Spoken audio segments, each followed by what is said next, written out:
Sedimentasi lahar panas Gunung Semeru yang menumpuk di aliran sungai dekat jembatan Piket 0 kembali mengancam keselamatan warga. Semalam, tanggal 7 Desember tahun 2021, pemukiman dan jalan di Dusun Sumberkajar, Desa Sumberwuluh, Kecamatan Candipuro dilanda banjir lahar dingin. Ini terjadi setelah kawasan lereng Gunung Semeru diguyur hujan.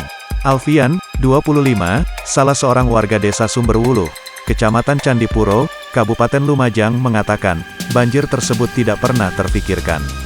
Sebab jarak antara rumah warga dengan sungai sekitar 2 km. Sengetahuanku desa ini, desa aman. Sebelumnya gak pernah banjir lahar masuk pemukiman. Ini baru pertama kali dalam saya hidup, ucapnya. Akibat banjir lahar yang terjadi, tanggal 8 Desember tahun 2021. Sebanyak ratusan kepala keluarga terancam dan terdampak. Dalam waktu dekat warga akan dilakukan evakuasi. Sukimin, 49, warga desa setempat juga mengatakan siap akan melakukan evakuasi ke daerah pengungsian.